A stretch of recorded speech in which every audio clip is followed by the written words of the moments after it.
मेरा नाम डॉक्टर अभिषेक पल्लव है। मैंने +2 के बाद गवर्नमेंट मेडिकल कॉलेज गोवा से MBBS किया और उसके बाद एम्स नई दिल्ली से MD सेक्रेटरी किया।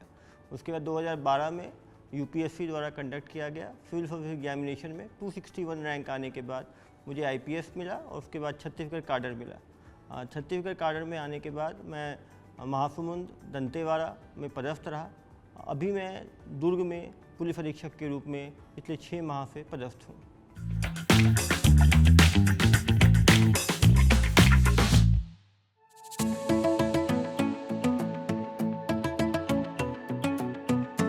लोगों की सेवा करना और कम समय में ज़्यादा लोगों तक रिलीफ दे पाना और इंस्टेंट रिलीफ दे पाना, जो कि पुलिस में ही संभव है।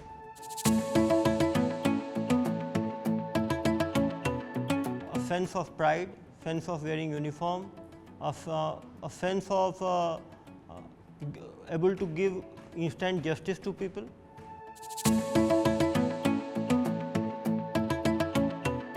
सुबह उठना, सभी थानों से अपराध की सूचना लेना, कोई भी सेंसिटिव अपराध होने पे वहाँ तुरंत जाके उसको सीन ऑफ क्राइम को देखना, सारे इन्वेस्टिगेशंस को सुपरवाइज करना, किसी भी VIP बंदोबस्त VIP मूवमेंट होने पे VIP बंदोबस्त करना और लॉ एंड ऑर्डर को हैंडल करना।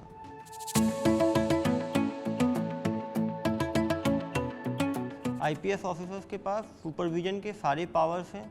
किसी भी थाने में यदि किसी व्यक्ति की बात नहीं सुनी जा रही है तो हम उसको डायरेक्ट कर सकते हैं रजिस्ट्रेशन ऑफ FIR। कोई आदमी यदि पुलिसकर्मी यदि गलत कर रहा है तो हम उसको पनिश कर सकते हैं और पूरे ज़िले के अंदर जितने पुलिसकर्मी होते हैं वो सब हमें रिपोर्ट करते हैं। हम उनको किसी भी लीगल कार्य के लिए डायरेक्ट कर सकते हैं।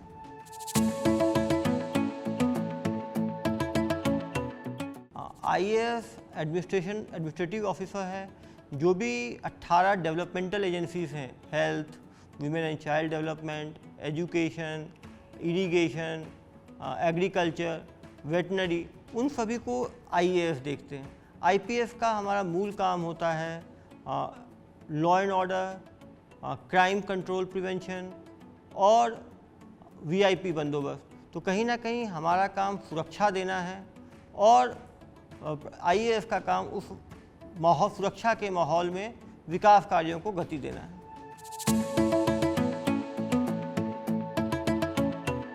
क्लास 12th के बाद UPSC की तैयारी करना चाहते हैं तो एक ऑप्शनल डिसाइड कर लें, वो अच्छा रहे। जो आपका जो ग्रेजुएशन का सब्जेक्ट है उसको आप इतनी अच्छी तरह तैयारी करें कि वो आपका ऑप्शनल सब्जेक्ट हो जाए। आप न्यूज़पेपर्स पढ़ें, जो NCERT हैं क्लास 6 से लेकर 12th तक की NCERT पढ़ें और एक राइटिंग प्रैक्टिस करें, आंसर राइटिंग की स्किल्स को डेवलप करें, तो निश्चित रूप से आपका सिलेक्शन हो सकता है।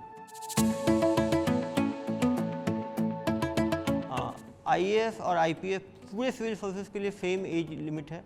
जनरल कैटेगरी में 32 इयर्स है, OBC में 35 है और SC ST में एज लिमिट नहीं है, वहाँ के एज लिमिट 40 है।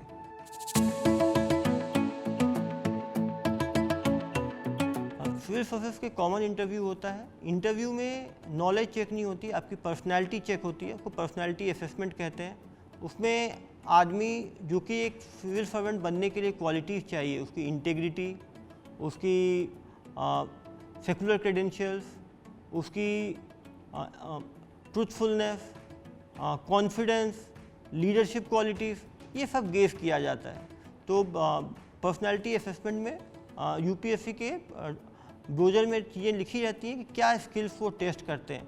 तो यदि आप कॉन्फिडेंट होकर अपनी बात रख पा रहे हो, एक ओपिनियन रख पा रहे हो, उसको एक्सप्लेन कर पा रहे हो, तो पर्सनैलिटी जो है वो इंटरव्यू आपका अच्छा जाता है।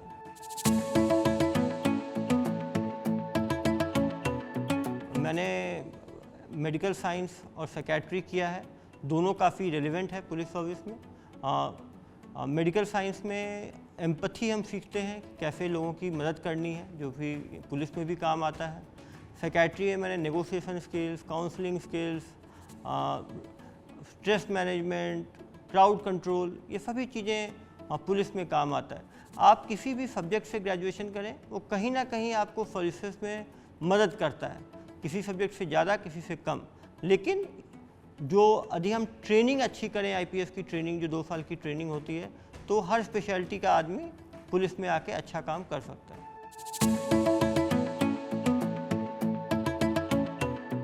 Average student can crack civil services. Civil services intelligence का टेस्ट नहीं है, ये diligence, hard work, smart work की तैयारी है। एक एवरेज स्टूडेंट जिसके यूनिवर्सिटीज़ में कम नंबर भी आए, यदि वो आके मेहनत करता है, पैटर्न को समझता है, तो निश्चित रूप से सिलेक्शन उसका हो सकता है।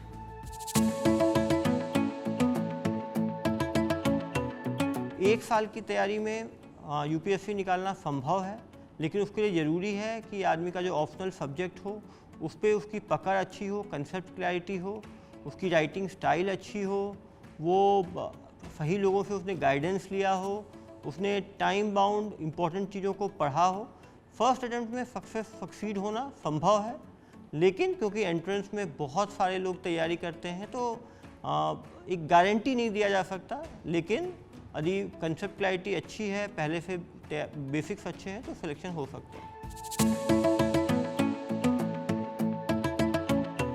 लास्ट फ्यू डेज में रिवीजन बहुत ही इम्पोर्टेंट है। यदि आपने पहले से अच्छे नोट्स बना के रखे हुए हैं, माइंड मैप बना के रखा हुआ है, यदि आपने रिविजनल स्ट्रैटेजीज बना रखी हैं, तो लास्ट फ्यू डेज की तैयारी से स्कोर बढ़ने की उम्मीद रहती है और अच्छी रैंक आने की प्रबल संभावना रहती है।